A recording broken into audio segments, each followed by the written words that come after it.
इसी सवाल का क्वेश्चन नंबर 2 है। क्वेश्चन नंबर 2 में ये बात मेंशन है कि ये जो क्वेश्चन है देखिए लिखा हुआ है, calculate the strength of bolt of M20 mm diameter का ही बोल्ट है, ग्रेड 4.6 सेम है, सिंगल कवर बट ज्वाइंट लिखा हुआ है। ठीक है, पिछला वाला जो सवाल था वो लैप ज्वाइंट का था, ये क्वेश्चन है सिंगल कवर बट ज्वाइंट का। ठीक है, whose thickness of cover plate is 10 mm।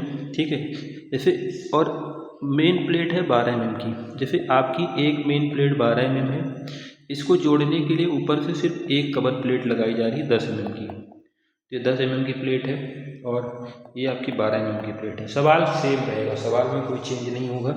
हमने ये बताया था ना कि जो शियर स्ट्रेंथ होती है वो लैप जॉइंट के लिए और सिंगल कवर बट जॉइंट के लिए सेम होती है। मतलब जो हमने फार्मूला पढ़ा था BDSB बराबर क्या होता है, ये होता है FUB अपान √3 gamma MB NN into ANB plus NS into ASB। इसमें फार्मूले में दोनों केस के लिए NN की वैल्यू 1 होती है और NS की वैल्यू 0 होती है।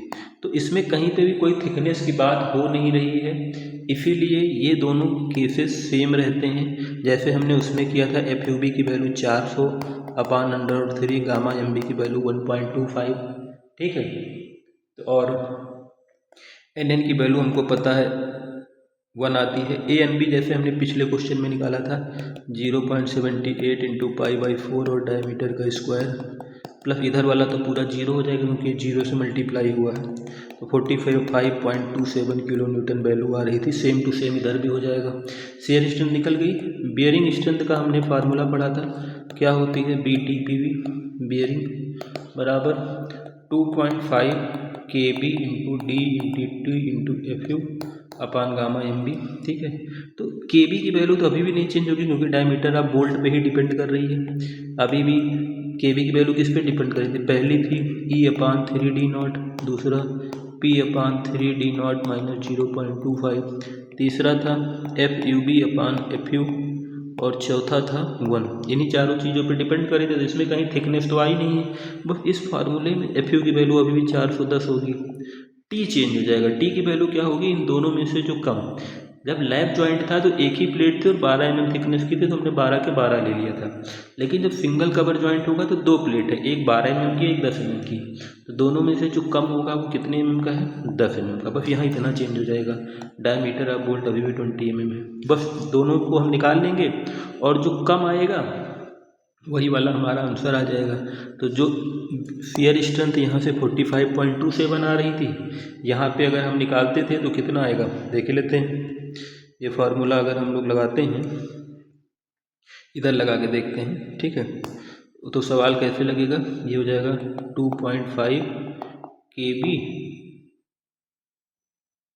Into D into T into FU अपान गामा MB।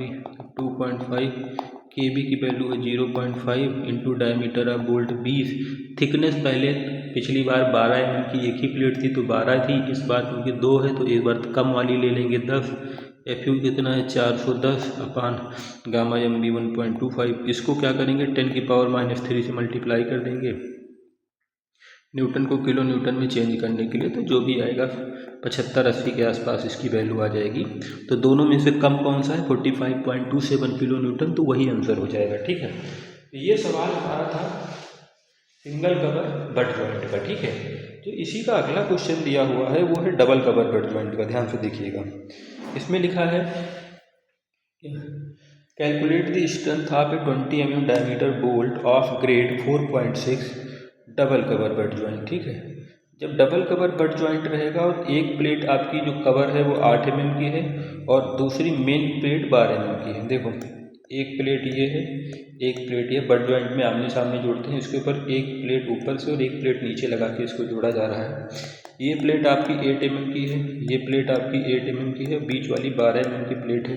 तो इसमें हम लोग जो पहले हमको क्या निकालना है, शेयरिंग स्ट्रेंथ, दूसरा निकालना है बेयरिंग स्ट्रेंथ। ठीक है, तो शेयरिंग स्ट्रेंथ में हमको पता है फार्मूला क्या होता है।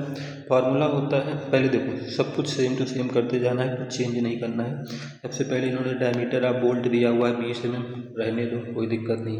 ग्रॉस डायमीटर में 2 ऐड कर देंगे तो 22 mm हो जाएगा, क्योंकि 16 से 24 के बीच का बोल्ट है, क्योंकि बोल्ट 20 mm का है, इसलिए 16 से 24 के बीच में आता है, फिर इसमें 2 ऐड कर देंगे। ठीक है, आगे देखिए 2, उसके बाद हम लोग फिर एरिया निकालते हैं। सबसे पहले ASB निकालते हैं, π/4 इंटू डायमीटर का स्क्वायर निकल गया।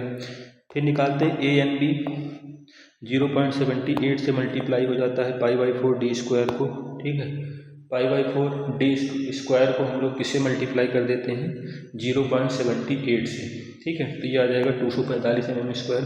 अब हमको ये चीज़ तो हम अभी तक सीख ही गए हैं कि FUB कैसे निकालते हैं। ठीक है, और हमको पता है अगर 4.6 ग्रेड का है तो ये 400 आता है।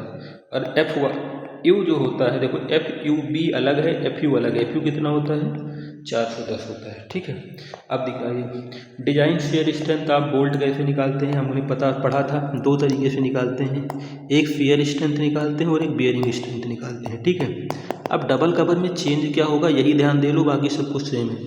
हमने बोला था कि जब डबल कवर वाला क्वेश्चन आएगा तो जो ये फार्मूले में NN इंटू ANB होता है प्लस NS इंटू ASB होता है, इसमें NN की वैल्यू 1 हो जाती है और NS की वैल्यू 1 हो जाती है, मतलब दोनों 1 1 हो जाते हैं। बाकी दोनों में NF 0 हो जा रहा था तो बाद वाला पोर्शन 0 हो जाता था, सिर्फ इतना ही बचता था। यहाँ पे ये दोनों बचेगा। ठीक है, अब आपको सवाल देखना है NS भी 1 है NN भी 1 है, तो फार्मूला आपका जो हो गया है वो कुछ इस तरीके का हो गया है। ये अब फार्मूला आपका कुछ ऐसा हो गया है, NN into ANB plus NS into ASB। सवाल FUB की वैल्यू उनको पता है कितनी है, 400 अपान √3। गामा NB कितना है, 1.25। ठीक है, गामा NB कितना है, 1.25 into NN into ANB plus NS into ASB। NN कितना है 1, ANB कितना है 245, NS कितना है 1, ASB कितना है। ठीक है, ये तो इसको हम लोग 10⁻³ से मल्टीप्लाई कर देंगे किलो न्यूटन में चेंज करने के लिए, तो ये वैल्यू आ रही है 103.304 किलो न्यूटन। देखो हमने कौन सा स्ट्रेंथ निकाल लिया, शेयरिंग स्ट्रेंथ निकाल लिया। चेंज क्या होता है इसमें, NN भी आता है और NS भी आता है। ठीक है, NS की वैल्यू भी 1 होती है, NN की वैल्यू भी 1 होती है। लैप जॉइंट और सिंगल कवर बट जॉइंट में NS की वैल्यू 0 हो जाती है, इसीलिए ये वाला पोर्शन 0 हो जाता है, सिर्फ इतना ही बचता है, इसमें दोनों रहता है। ठीक है, आगे देखो अब निकालेंगे step 4, design bearing strength of bolt. Formula फिर से वही सेम रहेगा, 2.5 KB D into T into FU अपान गामा MB। ठीक है, तो अब हमको पता है सबसे पहले हमको क्या निकालना है, सबसे पहले हमको KB निकालना है। KB क्या होता है, E/3 D0 पहले भी निकाल चुके थे। A कितना होता है, E होता है 1.5 इंटू D0 अपान 3 इंटू D0। D0 से D0 काट दो, 1.5 को 3 से डिवाइड करो, 0.5 बचेगा पहला। दूसरा P/3 D0 में से 0.25 को माइनस कर दो। P की वैल्यू कितनी होती है, 2.5 इंटू D अपान 3 D0 माइनस 0.25, तो 2.5 D की वैल्यू कितनी है 20 अपान 3 इंटू D0 की वैल्यू कितनी है 22 माइनस 0.25। तो इन दोनों को पहले कैलकुलेटर में सॉल्व कर दो, फिर 0.25 माइनस कर दो, इसकी वैल्यू भी 0.5 आएगी। FUB अपान FU मतलब 400 को 410 से डिवाइड करो, 0.975 आ जाएगा 1। तो इन चारों में से जो कम वैल्यू आ रही है वो 0.5 की आ रही है, मतलब हमारा KB का वैल्यू पता चल गया। आगे हमको फार्मूला पता है, फार्मूले में जब वैल्यू सारी रखनी है तो हमको देखना है थिकनेस ऑफ प्लेट। देखो जैसे ये मेन प्लेट है 12 mm की, इसके ऊपर एक 8 mm की लगाई गई, नीचे 8 mm की लगाई, क्योंकि डबल कवर है ना, मतलब मेन प्लेट के ऊपर भी एक कवर लगाई गई है, नीचे भी लगाई गई है। तो थिकनेस में क्या करते हैं, दोनों कवर प्लेट की थिकनेस को जोड़ लेते हैं, ऊपर वाला 1 नीचे वाला 1, कितना होगा 8 8 16। मेन प्लेट कितने का है 12, तो दोनों में कम कौन सा है, मेन प्लेट वाला, मतलब थिकनेस कितनी हो जाएगी 12 mm हो जाएगी। सवाल लगो फार्मूले इनपुट को, देखो ये लिखा है 12 mm और 8 और 8 16, दोनों में कम कौन सा है 12 mm, यही लिए T12 ले लिया जाएगा। ठीक है, आगे देखो फार्मूला लगा देंगे। फार्मूला क्या है, 2.5 KB D into T into FU अपान गामा MB। 2.5 KB कितना है, अभी निकाला है 0.5 आया है, डायमीटर ऑफ बोल्ट कितना है 20, थिकनेस कितना है, दोनों में से कम जो थी 12 mm, FU कितना होता है 410 अपान गामा mb, इसको 10⁻³ से मल्टीप्लाई कर देंगे तो 96 किलो न्यूटन आ जाएगा। दोनों में कम कौन सा आ रहा है 96 किलो न्यूटन, ठीक है। तो ये स्ट्रेंथ ऑफ बोल्ट हो जाएगी 96 किलो न्यूटन, ठीक है। तो याद रखना है सवाल अटेम्प्ट कैसे करना है, पहले सवाल पढ़ना है, लैप जॉइंट की बात कर रहा है या सिंगल कवर बट जॉइंट की बात कर रहा है या डबल कवर बट जॉइंट की, उसी हिसाब से क्वेश्चन को अटेम्प्ट करना है। तीनों सवाल थे, इसमें से एक सवाल आ जाएगा।